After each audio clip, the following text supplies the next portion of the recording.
Hello, everybody, and welcome to The Scares That Shaped Us, a podcast about horror writers and the stories that made them. I'm your host, Matthew Jackson. Today, we are joined by one of the most celebrated voices in modern horror. You will know her as the author of books like Bless Your Heart, Another Fine Mess, and Cold Snap. You will also know her from her editing, her teaching, her advocacy for the horror genre. Her latest book is called Dollface. It is available now wherever you get your books. Lindy Ryan, welcome to the show. Hello, thank you for having me. It's my pleasure. It's great to have you. Before we get into our topic today, which I'm super excited about, I do want to talk about Dollface a little bit because I had a lot of fun reading this book. And if anyone wants to check my full thoughts on it, I reviewed it for Bloody Disgusting. So you can go over there to my author page at Bloody Disgusting and check it out.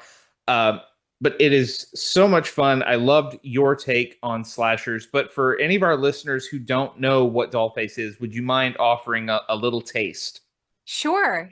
Yeah, Dollface is about a horror author who moves to the New Jersey suburbs and quickly finds herself embroiled in both the PTA board of the local elementary school and the middle of a suburban slasher. So, on one hand, really great inspiration for the book she's supposed to be writing. On the other hand, she might be next. So, it's campy, fun, slasher. It has all the tropes and trappings that we love about the slasher genre, with just a little bit more of that suburban satire and a feminist dialogue behind the covers. Yeah, it like I said, loved it. Loved every element that you're working with there. And I assume that it is just completely 100% autobiographical, right? Pretty close, yeah. I too lived in suburban New Jersey. I too was on the PTA board of my son's elementary school. And so yeah, so there was, it was a lot of fun to write for me and also very therapeutic. I mean, I was a PTA mom for 13 years, so I had some feelings and had fun kind of, writing that rage back out onto the page a little bit.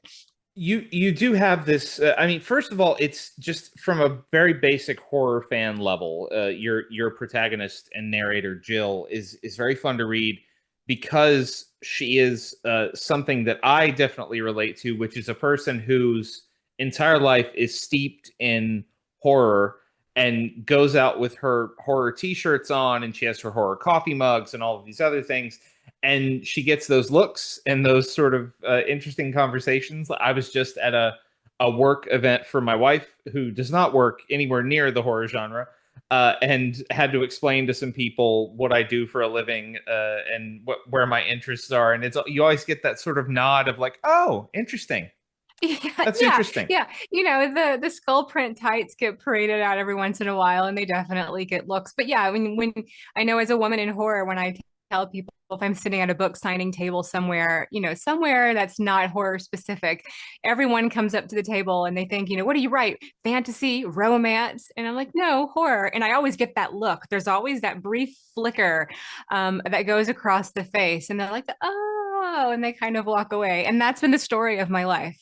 So very relatable, I think, for Jill and those of us who love our horror genre, and have gotten those looks or those stares a few times. So I joked about it being autobiographical. I hope that you have not personally been plagued by a slasher in a doll mask in your life. But Oh no, not yet. there, who knows? Now you wrote the book, you could get some crazy fans.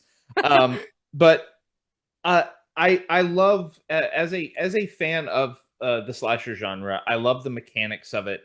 I love the way that different storytellers approach it and find their own way in. Why was this the right time for you to do your slasher, and what were sort of the touchstones of the genre that you wanted to play with?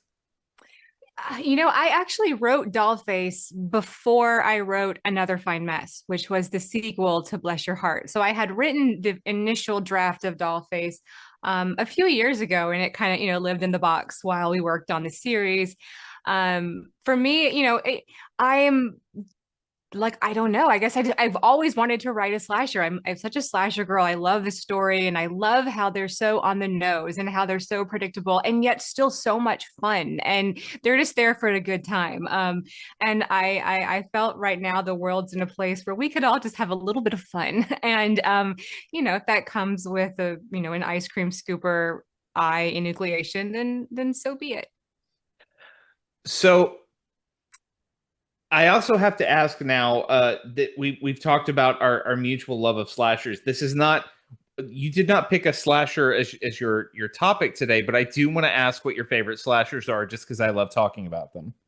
I love all of them. I mean, I of course love the original Scream, which was kind of, part of the inspiration for Dollface. But I'm a girl of the 90s, so I grew up on all of those slashers that we watched in those decades. But I think Scream's probably my favorite. To me, it's the most kind of classic in terms of the neo slashers of the 90s. But I definitely have a lot of love for the original Halloween movie. I'm a huge love for Jamie Lee Curtis, really. So anything she ever does, I am right there for. And to me, although that wasn't her first, it still starts me with Jamie Lee back with Halloween. So I don't. It feels unfair to pick a favorite, but I'll just mention those two. Yeah, I mean, Scream is right there. I mean, this book was pitched to me and to a lot of other reviewers out there as Barbie meets Scream, and it definitely has that flavor. But it's also just fun for me to talk to someone who has written a slasher whodunit, which is what Scream is, and you get the reveal of who's behind all these killings and things like that. Um, in your own personal slasher writing process, did you we're not going to spoil Dollface. It's out there right now. Everybody go buy it. Um, did you always sort of know the resolution going in, or did you just kind of want to play in that space and started working from uh here's a character who becomes an unwitting final girl in this slasher story and went from there? I guess probably a little bit of both. I always knew who the slasher was. I always knew Jill's story as the protagonist or as kind of the, unaware final girl that she became. But it definitely wasn't one of those books that you're writing and things twist and turn and keep you on your toes, right? So when I wrote the first draft of it, I had a I'll say very slasher forward story where there was not a lot of the mystery of the whodunit element involved. And then my editor says, let's add a little bit more of that whodunit back in. And I'm like, okay, well that's a challenge. So we went back and kind of worked that through. And I really liked the experiment of that. And I like how it turned out because it let me add some more layers kind of into the story that are there if the reader chooses to take them. If you're there for a fun, campy slasher, then the slasher's on the page. If you're there for a conversation on expectations and female relationships and intergenerational trauma, that's all there too. So I like the depth that kind of adding that whodunit flavor into the story gave. But yeah, it did throw me for some winds trying to kind of keep it true to the slasher story, but also bring in some of those other elements for readers who wanted a little bit of mystery. It's definitely one of those books that I think will reward second, third, fourth readings. I think it'll be really fun. Like the next time you have a novel out to kind of go back and read Dollface again and go and find more stuff because I'm sure that there's even more in there. It's such a jam-packed book in terms of not just story because it moves like a freight train, but it like you're right, it does have those layers in it. But you mentioned Halloween, and that reminded me that I want to ask you about just a little while ago, like earlier this month, you announced a new book that's coming out next year called Final Girl Forever, which is pitched as Beetlejuice meets Halloween. So I'm very curious what you can tell us about that book. I'm so excited about this book. I'm actually just took a break for our podcast from editing to talk to you, but it's a lot of fun. Dollface takes place in the suburbs. Final Girl Forever takes place in a very different type of suburbs. I'm still kind of staying in that slasher vein, but instead of having a slasher moving through the story, we're kind of taking a haunted house twist with it. So it's kind of like setting a slasher inside a haunted house. Um, And yeah, I guess I'll leave it there. So it lets me play with a lot of really, really fun things, like a lot of really fun slasher tropes and a lot of really fun haunted house tropes.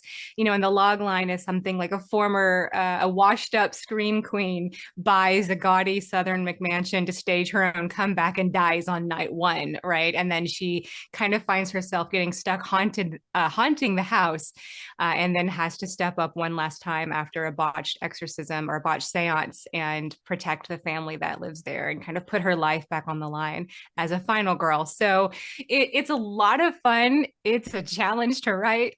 Sometimes I find myself battling between the slasher and the haunted house story. But I think it'll all come out in the wash. I'm really excited about it because it's just two of my favorite things. I'm really excited about it. It sounds amazing, and I can't wait to read it.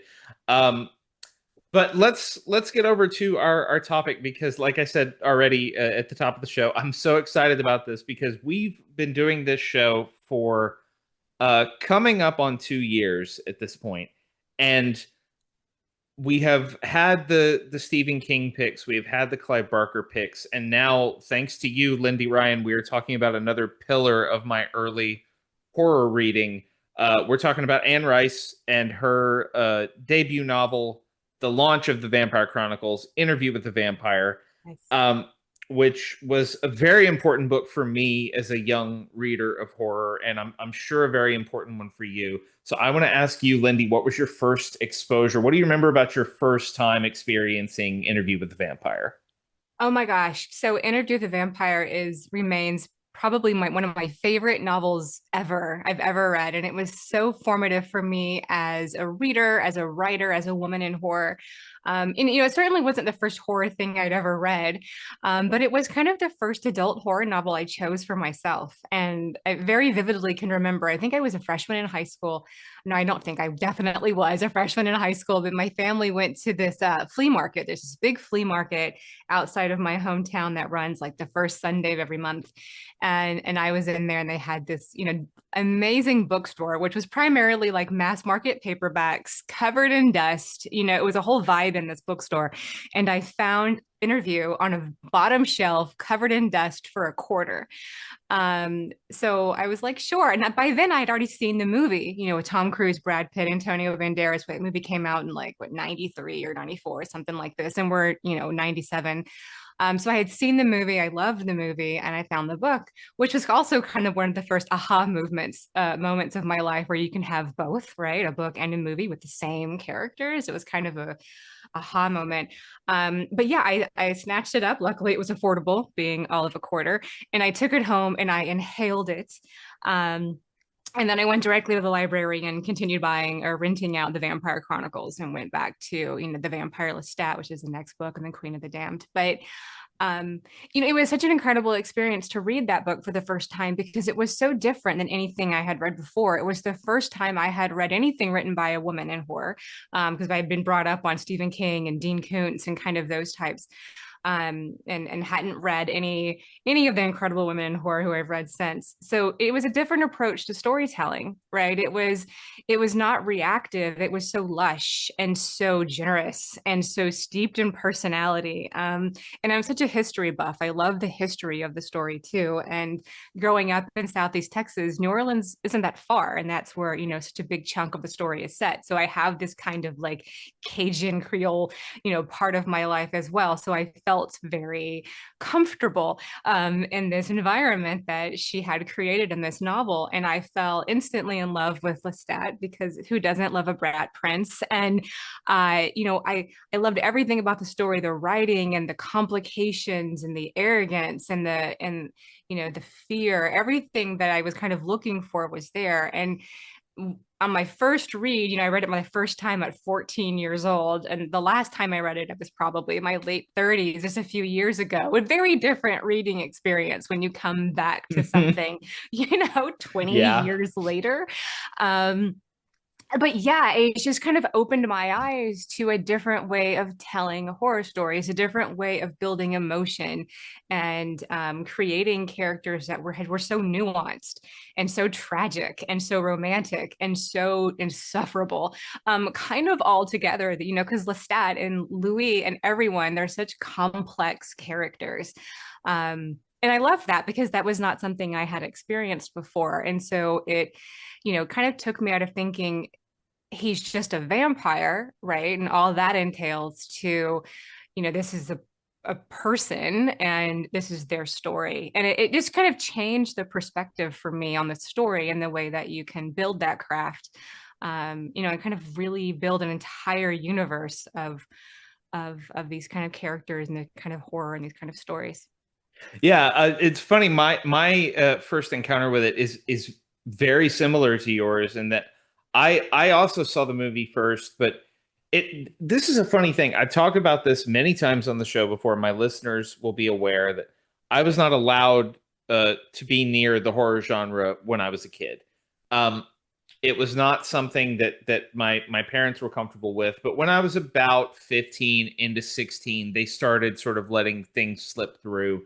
I read my first Stephen King book, I think, when I was 15, and then was just moving through. But for whatever reason, my dad was especially uh, against me reading Anne Rice. He didn't like he had heard too many things. His sister, my aunt, was a big Anne Rice fan, always had the books around her house, and she told him like, "Don't let Matthew read these. They're too transgressive. They get into things that even Stephen King doesn't get into, and they're like existentially really, really dark. So don't let him read them. Don't let him read." And I was begging my dad, like, "Come on." Um, and I found the movie on, I think, like the WB, so it was a heavily edited cut of the movie, but I found it on my rabbit ears in my bedroom and watched the movie, and then just could not wait to get this book. And it was a garage sale that my grandmother was throwing, and my uncle showed up with a big box of paperbacks and said, "I don't want these anymore. Just sell them for a quarter or a dime or whatever you want to sell them for." And he knew that I was into books and was like, "Matthew, take whatever books you want out of here." And the first four Vampire Chronicles, I think, were in there. So I am suddenly went from having no Anne Rice in my life to having a bunch of Anne Rice in my life. And I went home, and my dad kind of didn't know, but my mom was cool about it and was like, "Okay, yeah, just read them. It's fine." I think partially because my mom would read all of the horror novels that I bought after I read them because Right, she right. was always looking for something to read. And I think what's very funny about it now is that my aunt was kind of right, but a lot of that went over my head the first time I read it. Reading it at 16, you get a lot of that, but when the older you get, the more you start to go like, "Oh right, there's a lot of queer stuff in here. There is kind of this weird uh almost incestuous thing in the way that these three vampire characters relate to each other. There are all of these really dark existential themes." But when I was like 16, I didn't grasp that. I was like, this is just a really fun vampire story that's not like any other vampire story. Um, and of course, then I went through that wonderful phase of reading all of the Vampire Chronicles up to that point, which I think she was just wrapping up her first stint with them at that time. But we're gonna spoil this novel that is 52 years old at Right. this point, listeners. So if you haven't read the book, haven't seen the Neil Jordan film, which is excellent, haven't seen the AMC TV show, which is also excellent, I guess pause this podcast and go do that and come back. But I I love how immediately lush this entire story is. I love how evocative it is from the beginning, and that is just the. I think she got more ambitious as time went on, but I think that the sort of uh, deep sensual appreciation for every aspect of the story she's telling was there from the beginning in this book. Oh yeah, definitely. I mean, it's like a mag you walk into a magnolia tree grove or something, and you're just right there. With lush is the best word, I think. And it just the environment, the atmosphere just kind of wraps its arms around you. And they're warm, comforting arms, but they're heavy arms. They're that kind of like southern heat, oppressive arms. But it works for the story, and I think it really brings so much. And I think it's different from some of her other books or her non-vampire chronicle books, like the Mayfair Witches books, or the Ramses books, or any of the other books. They don't have, to me, that same level of kind of atmosphere of hunger that the Vampire Chronicles books have. And I don't know, but that's just my opinion. But I just feel like they just kind of hold you. Those books hold you as a reader and put you right in those moments and right in those scenes, whether we're back in, 1700s France, or whether we're in 19 was it 80 or something in New Orleans. You really feel like you're there. And so I love that scene setting and the way that she built that into the story. Well, and it's also it's the beginning of not every Vampire Chronicles book is structured in exactly the same way, but the interview concept of the title, which I believe this started as a short story, if I remember correctly. She wrote a short story called Interview with the Vampire that was sort of just the stuff that is the frame story here, where Louis is talking to this young man who wants to interview him about his life. Um, but it's this great gothic introduction to something where it's just a couple of guys sitting in a room, and the guy says, well, to really tell you this story, I have to take you back to 17 whatever, when I was a young sad man living at my plantation outside New Orleans. um, and I love that about the Vampire Chronicles. I love that so many of them have that view of it's almost paradoxical because it feels like it should remove you. It should be like a remove from what Louis is telling you. But once you get into his voice, um, the voice is so unmistakable. I think this is the only book, Vampire Chronicle, that Louis narrates, if I'm not mistaken. Um, I think so. but I love the way he sounds. You know, I remember when I first read the book, I found Louis to be so melodramatic and just so, it's like Lestat says, always whining Louis, like he just is so, just woe is me about everything. And Lestat was just, such a very strong counterpoint to that view. And then as I've read it, over the years, I've gotten older. Now I see Louis so very differently. I see him so much more affectionately when I look back and I think about all this man went through and everything he experienced, only to then find himself, and kind of ensnared by Lestat, and then continue to keep going through. There's so much grief in the Vampire Chronicles, and especially in Interview, I think. Where it just kind of hangs over you. But you're right. I don't think I think that the way that the story begins with the interview should, like you say, kind of be a departure or kind of put you outside the story. But it has, to me, the very opposite effect, where you feel like they don't even name Daniel, the interviewer in the book. He is just the boy. And I think that ambiguity provides a place for the reader to settle into that role of the interviewer.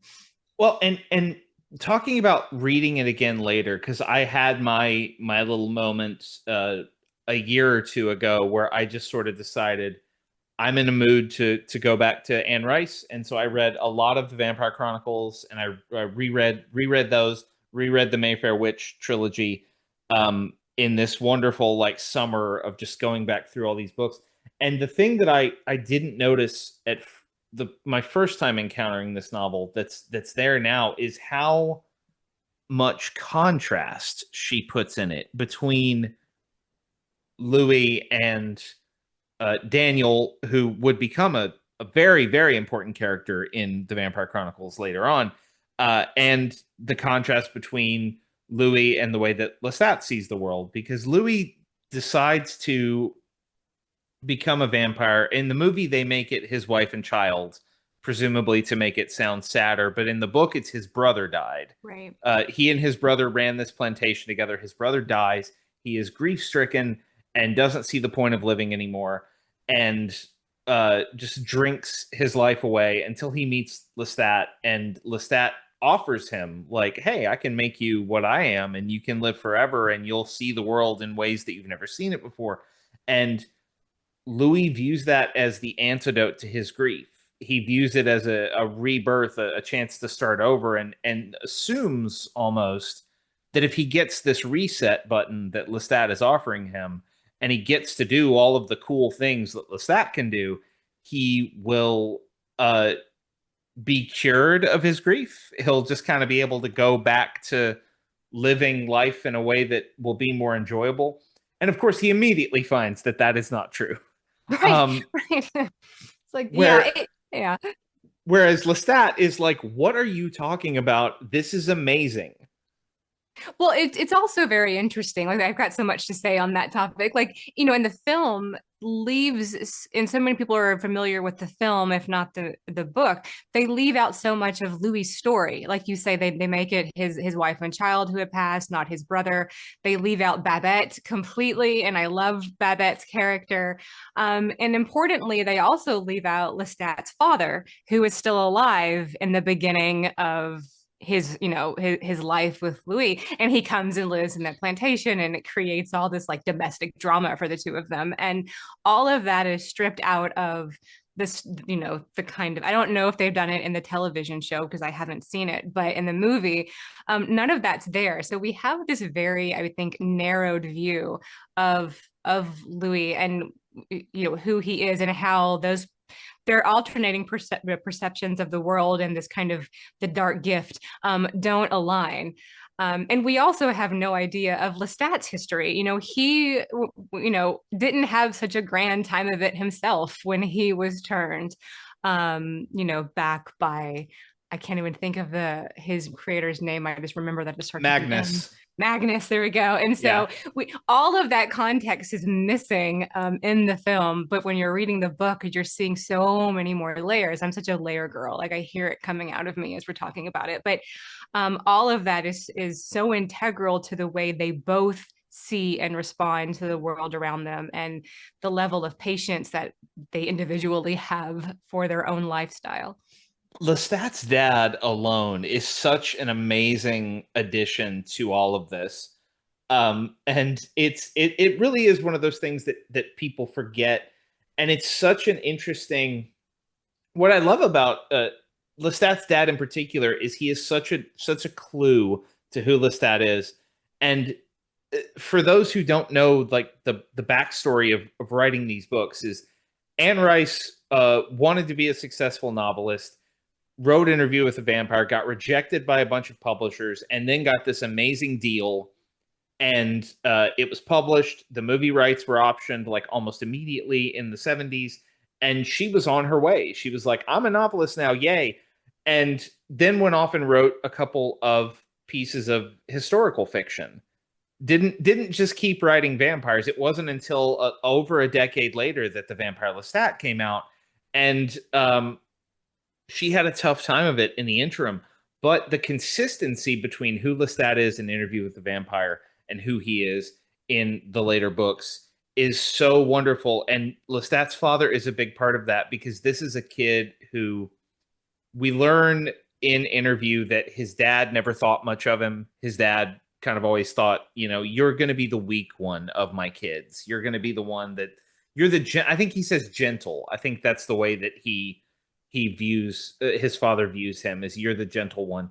And Lestat is like, "I am anything but gentle. You can call me so many things, but gentle is not one of them. And to prove it, I am going to drag your old ass to my new plantation house where I live with my vampire boyfriend, and you're going to see just how non-gentle I am." And Because he was so cruel. Yeah, he yeah, was.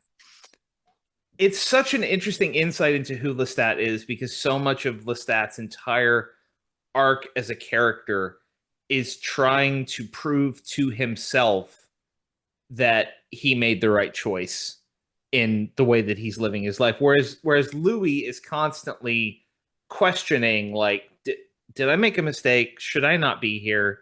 Should I just let all of this go? And Lestat's entire deal is no, you have to understand, we have been given this incredible gift. We can live forever. We can do whatever we want. We are no longer bound by your puny human morality. And Louis is constantly like, but I can't just eat people. That feels wrong. No, and like I said, it's so melodramatic and so sad, and you just want to be like, quit your whining, Louis. But then again, once you kind of mature in your thoughts, you think back and you're like, man, that's probably where I would be, like in this existential swirl of, oh my God, I have to do what? And I did what to myself? Whereas Lestat, he's got this glacier of a chip on his shoulder that he's carrying around since his mortal years, and we learn so much about them in the second book where he goes off and he slays those wolves and he comes back and he's got this wolf cape that they've made. And he's kind of the runt of the litter, like you said, with his family. And his family's had this, they're this impoverished kind of former French royalty family. And yeah, he spends his entire life and then his entire afterlife trying to prove to himself, if not to everyone else, that he's not gentle, he's not weak, he's this. Um, and I think by the time we get to like the Prince Lestat, the last book in the Chronicles, we have a very different version of Lestat than when we start with Interview. But we always have the same lovable, unlovable Louis to carry us through. He's a very steady character.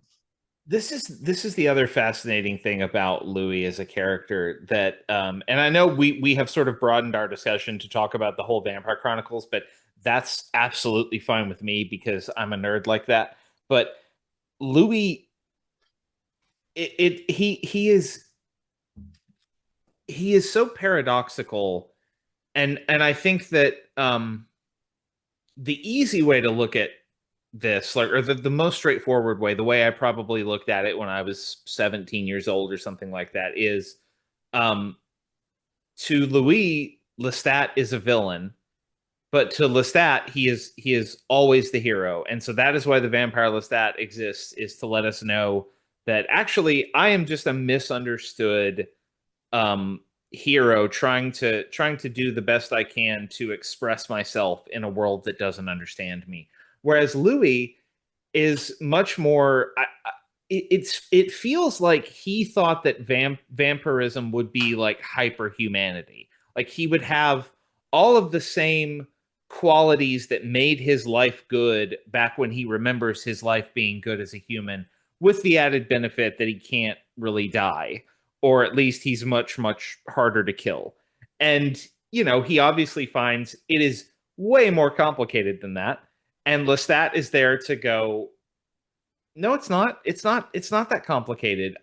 Yeah, I understand that it's an adjustment, but you have to understand you exist in a different world now, and I need you to come along with me into this, which leads us into we haven't even talked about Claudia yet, but that sort of leads us into Claudia, which is Lestat's way of sort of dragging Louis kicking and screaming into the way of life that he wants to have. But the interest, what I started off to say in this whole ramble that I'm on is Louis is this way for the entirety of the Vampire Chronicles.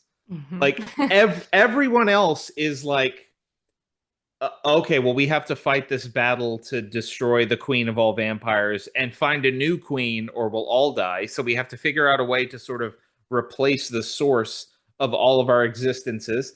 And then we have to go do all these other stuff. And Lestat is like, sure, I'll switch bodies with a human. Sure, I'll meet the literal devil. Sure, I'll go catatonic and basically be worshipped as a demigod in this old church in New Orleans. uh I'll do all of it. I want to experience everything. And Louis is still like, this is not the point of any of this. The point of all of this is that I must now meditate on my sins for He's all so very eternity. poetic. He never quite shrugs off the mortal coil, right? As Lestat would Yeah. say. He just carries that for forever. And it's almost like he enjoys it a little bit. Like he's a little bit of a Sisyphus, right? Like he's just like, I'm just gonna keep beating myself up about everything and never change. Whereas Lestat is like anything for to prove myself. I'll do anything. And it provides such a, yeah, like a nice like angel on the shoulder, devil on the other shoulder type of like counterbalance for the two of them. And then yeah, and then we have everybody else of Claudia who comes in. I think Armand is such a great middle point between Lestat and Louis, and the way they, they have their individual relationships both with Armand, and he kind of always felt to me like the little bit of like the Jiminy Cricket of the the theater of vampires or the coven of them, just because he has a third take, Yeah. on their existence. Armand has seen some shit. Yeah, Like right. He's been that's through it. he really has. If you've never read The Vampire Armand, like that dude has been to both ends of the spectrum that Lestat and Louis are on. And yeah, you're right. He is sort of the middle way kind of character.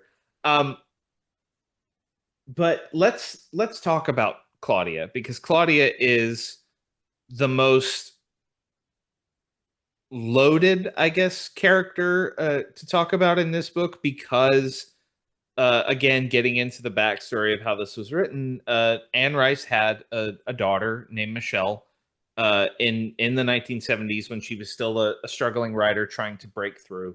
And Michelle caught, I say caught, she was diagnosed with uh, leukemia, a rare form she had childhood cancer, and it was very aggressive and very bad. And Anne and her husband Stan had to sit by their 5-year-old daughter's bedside and watch her die. And then we get Claudia in Interview with the Vampire, who is a 5-year-old child who will never die and also never age and will just sort of be frozen in time. And I think that the tendency is to look at that and go, "Oh, she was really sad that her daughter died, understandably. So she wrote this character who can live forever so that she could have her daughter with her." And the interesting thing about that is she does not stop there.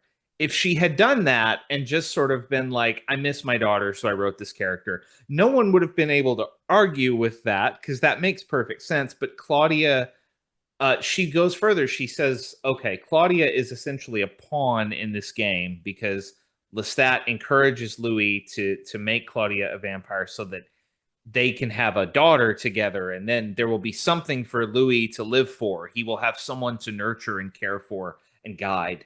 And of course, Claudia has a mind of her own, and over the course of the next few decades, becomes a woman trapped in this little girl's body, and is just so very pissed about it, which makes her such an amazing character. She is, yeah, and I remember reading, when I actually did, I was doing a interview with a vampire, or the Vampire Chronicles reread several years ago. I had this lofty goal of rereading all of them and kind of writing about them for Rue Morgue. I think I did the first two and then petered out, because I was like, wow, this is a very different experience. Now I have to really think how I feel.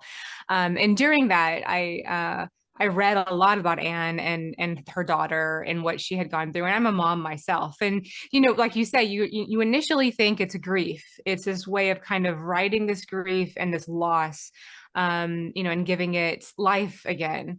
And I did something kind of like that a little bit, with Bless Your Heart. I have lost my grandmothers and I wanted more time with them, and I wrote them as characters back into Bless Your Heart.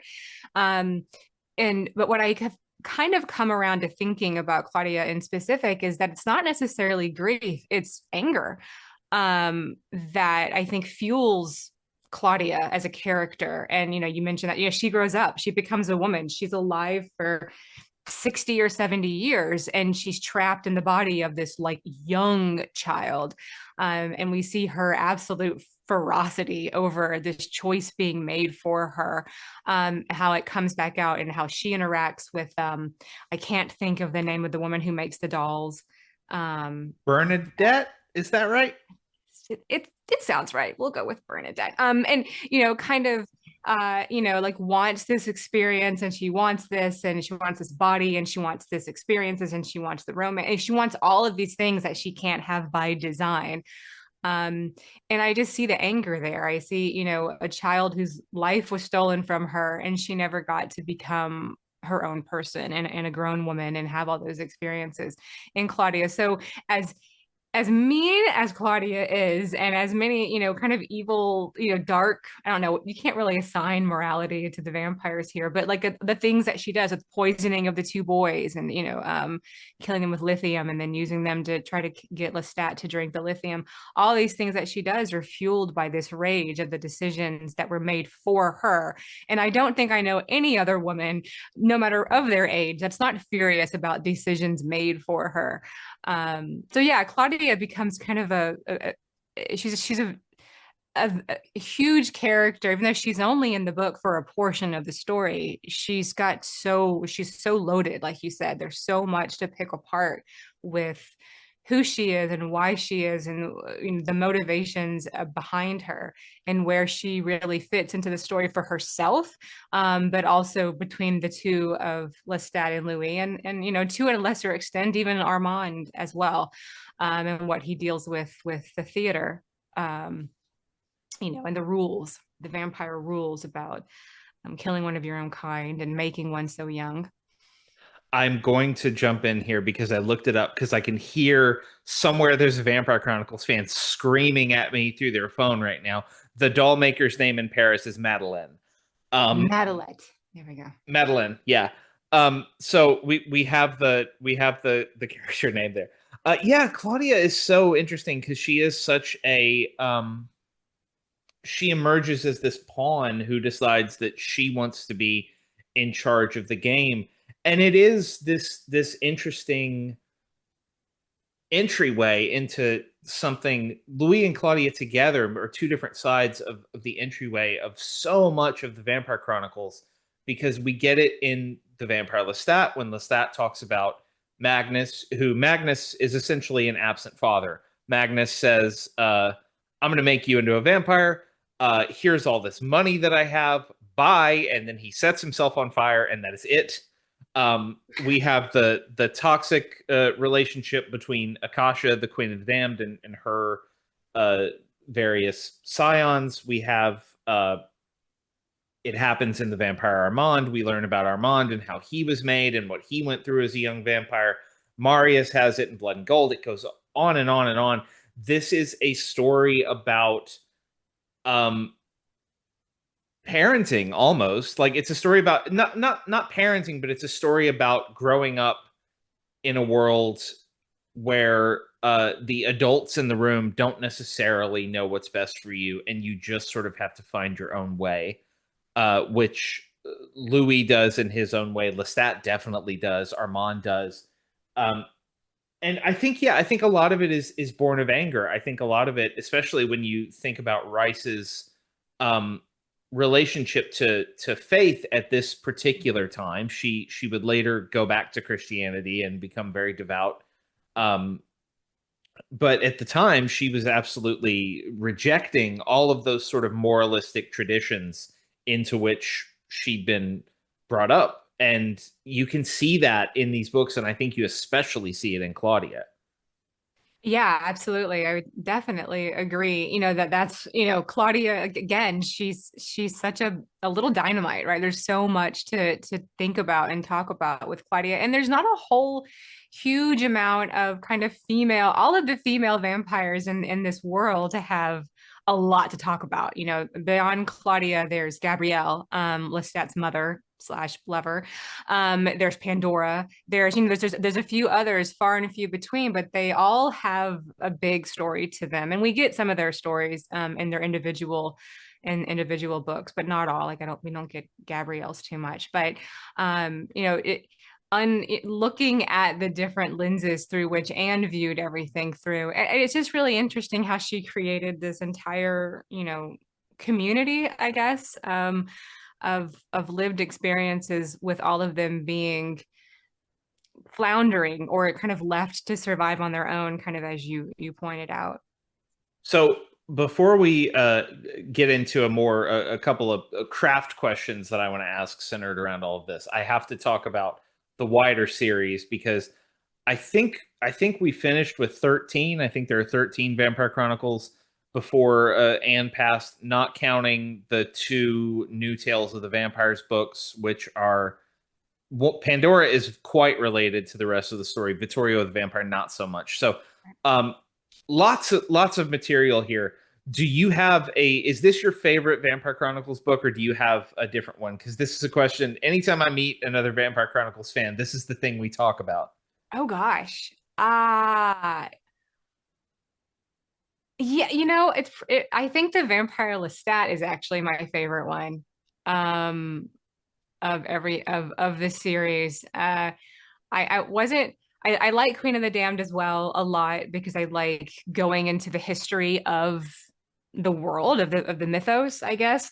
And as we get later into the series, I'm trying to think of the name of the book, Blood Communion, and Prince Lestat, we get into kind of this was it Atlantia, this kind of Yeah, other this strange thing that happens.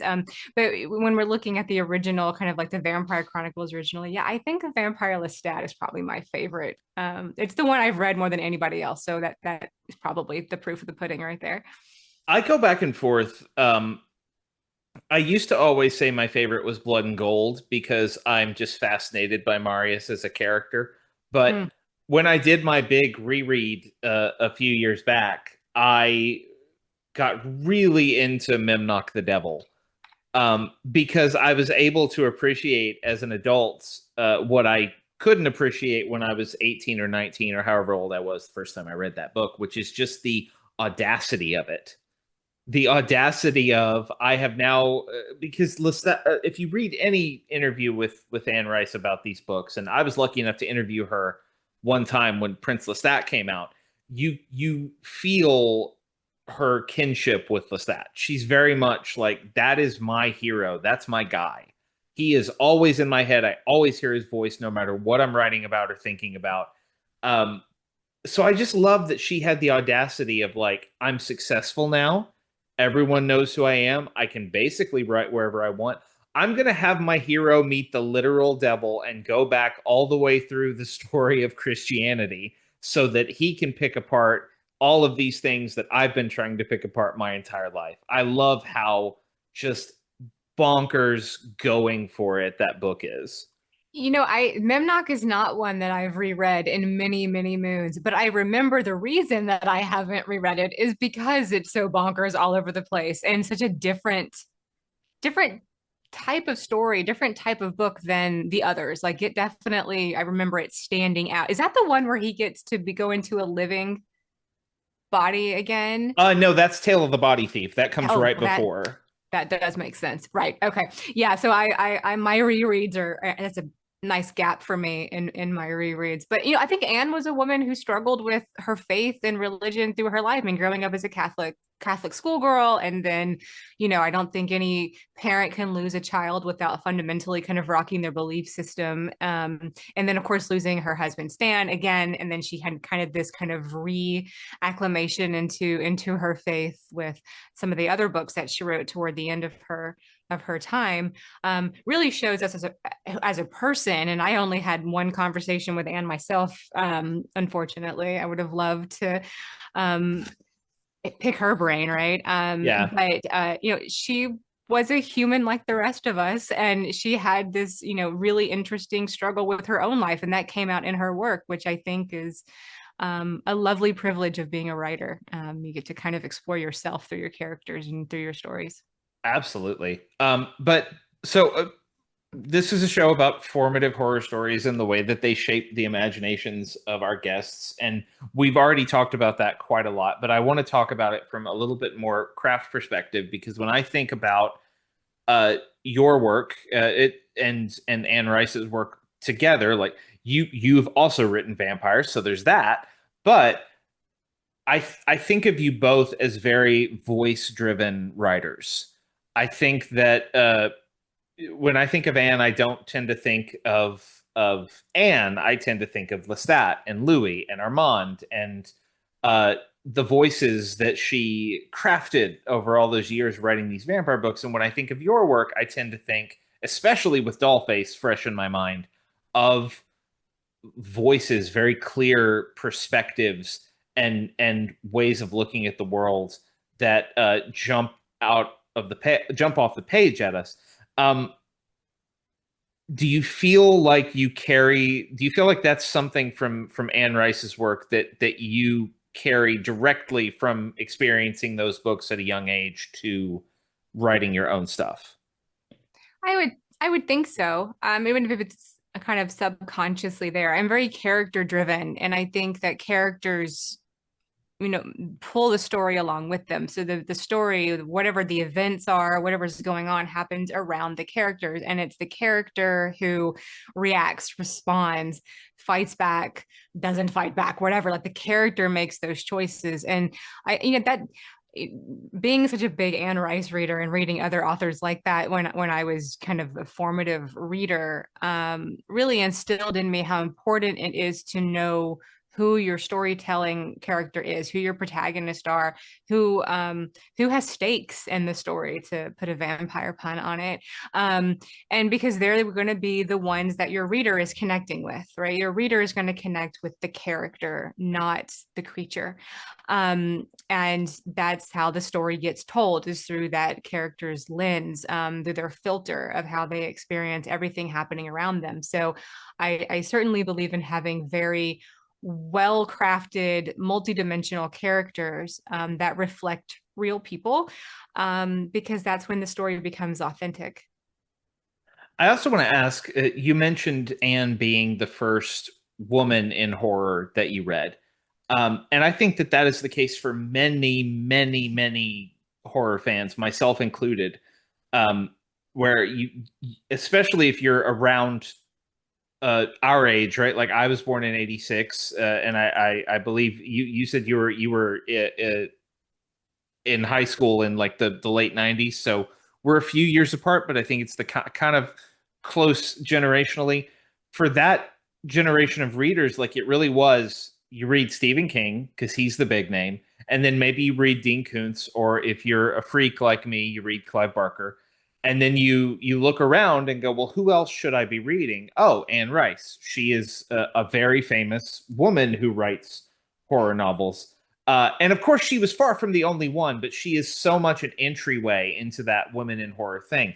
And looking at the landscape now, there are obviously so many women who are within the genre doing incredible work, but you are one of the big names, I would say, right now in our scene, like Rachel Harrison, you, Haley Piper. Those are our big name women in horror working right now. So number one, what does it mean to you to be in that position? And number two, um, what do you feel like Anne's, because I think of her as such a bold writer. I think of her as such a fearless writer. What did Anne's kind of comportment of herself as a woman in horror do for you that you're still carrying with you? Wow, that's so much. First of all, thank I you know, for I the know. kind words. It is Making so me much. I'm so blush over sorry. here. I adore Rachel. I adore Haley. I love the women writing horror today. Everyone is just incredible. They have so many stories. They're such vibrant people, and I love to. That's my community, and I love being part of that number. And yeah, I mean, I kind of like you. I mean, I am 2 years older than you. I was born in '84, so and my house was a pretty horror friendly house, which is kind of hysterical because it was also a very deeply Southern religious house. So how Mhm. that worked together, I don't know. It's Texas, anything goes. But there was never not Hitchcock on the TV. There was never not King and Kuntz on the shelves. And But there was no women in horror. I mean, I guess, I talk about Anne being kind of my gateway drug into horror, but the first female kind of gothic writer I really read was V.C. Andrews, which somebody let me take Flowers in the Attic off the shelf at like 8 when I had no business with that book. Whether that's horror or not, I don't know. That's an argument. But I would say yes, because it's full of horrible things, but not the same type of genre classification maybe that Anne is. But, growing up, I had read King, I had read Kuntz, I had loved what I read, but I didn't really connect the same way until I found Interview. And then I thought, oh, this is where I fit. I was a Goosebumps girl. The very first Goosebumps book I ever read, which is Welcome to Dead House, which has a protagonist character named Lindy, which was a whole moment of clarity for me because, I've met maybe two other Lindys in my life. Um, so I don't know, I just kind of felt at home there. But when I picked up Anne and I read Interview for the first time, it it was a moment for me. It was and being I was 14 at the time, I was definitely in my goth era. I was definitely the all black girl with the Jinko jeans and the heavy eyeliner and like Marilyn Manson on my Walkman. Like that was my whole ninth grade year. um but it was kind of a boys club, and when I found Anne, there was a moment of, oh, I can do this too. This is a legitimate place for me. Like I can fit in here. And I never really lost sight of that, even though I wasn't writing until, I mean, really just the past few years. I always knew that I wanted to write. I was such a huge reader, and I loved writing my, angsty teenage poetry that we all did. My, terrible short stories, all of those things that I wrote coming up. But Anne was, I mean, one, she's an incredible writer. She's an incredible storyteller. Two, she was also kind of an icon for me of a someone to aspire to, someone to learn from, someone to be like. And in that way, she was like a beacon of this is a path that I could take. And that's such a big thing to have when you don't have it. Finding that, being able to point to a person is like, look at this body of work, look at the creation, look at everything that she has written and built, look how beloved her stories are. It I could potentially do this too. And so having that kind of inspiration was a huge part of my younger life, and still to this day. I mean, Anne passed away in what, 2022, it was December, I remember. So what year it was is a little bit more tricky, but it It was was 2021. I just checked, but yes. 2021. Okay, I knew it was December. I just couldn't remember which end of the year. It was a heavy loss in a way, because she was such a person that I felt was advocating without advocating, right, for other women in the genre. And I still think about her. I still return to read some of her works. I just did another reading of Ramsey's not too long ago. So I am very grateful for the privilege of being in an echelon of female horror writers today, so that in the future, some young girl who doesn't feel like she finds a place to fit in maybe could find one of my books, or one of Rachel's books, or one of Haley's, or Gwendolyn Keist, or any of these other incredible writers, and pick up one of those on a dusty flea market bottom shelf, and find themselves and find their voice as a storyteller. I think this also means that at some point you have to do what Anne famously did for, it might have been Memnoch the Devil, it might have been Tale of the Body Thief, where she turned up to a reading and signing in a horse-drawn hearse in a coffin.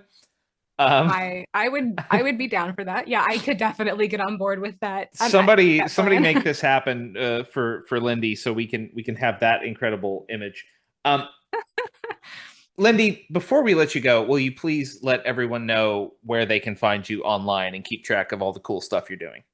Sure. I am most active on Instagram, which is laughably use of the word active, but I am there at Lindy Ryan Writes. I have a Substack as well under the same Lindy Ryan Writes, and lindyryanwrites.com is my website. So that's where you'll find me. All right, everybody go pick up Dollface. Everybody go. I don't know if pre-orders are open for the next book, but if they are, go pre-order them. If they're not, then get ready, because it's going to happen. That's coming in 2027. Our guest has been Lindy Ryan. Lindy, it was so great talking to you. Thank you so much for being on the show. Thank you so much. Thanks once again to Lindy Ryan for being on the show. Dollface is available now wherever you get your books. You should go pick it up. It's a lot of fun. Go pick up the rest of Lindy's books while you're at it. Go follow Lindy on socials to keep track of everything she has going on. And if you want to keep track of everything we have going on, the easiest way to do that is to follow us on Blue Sky. We are at scareshapedus.bsky.social over there. That is where you will find every episode of the show, new guest announcements, giveaways, whatever else is going on with the scares that shaped us that week. You can also find us on Facebook. We're the Scares That Shaped Us over there. We are also the Scares That Shaped Us on YouTube. If that is how you prefer to listen to your podcast, you can head over there, like, subscribe. You'll get every episode in your YouTube feed. And of course, if you like the show, please do us a favor, tell your friends, let them know all the cool stuff we're doing over here. Head over to the podcasting platform of your choice, and if you are so inclined, leave us a 5-star review. That helps us tremendously to get featured on various platforms, which helps us grow the show, get more listeners, get bigger guests. And speaking of big guests, we are following up our Lindy Ryan episode with another big guest episode. Friend of the show, Daniel Kraus, newly minted Pulitzer Prize winner Daniel Kraus, is on the show next week, May 13th, to talk about his book, Partially Devoured, and to talk about the film that Partially Devoured covers, Night of the Living Dead. We're going to talk to one of our favorite writers about his favorite movie of all time. We did not know that Daniel would be a Pulitzer winner when we recorded this. Now he is a Pulitzer winner, and I can't tell you how happy I am for one of this show's earliest friends, one of my earliest friends in the horror world. Just so proud of Daniel for everything he's done, particularly Angel Down, which is what he won for and which is a masterpiece. So anyway, Daniel Kraus, Pulitzer Prize winner, on the show once again next week, May 13th at noon Central. So look out for that. Until next time, take care of yourselves, take care of each other. I'm Matthew Jackson. This is The Scares That Shaped Us.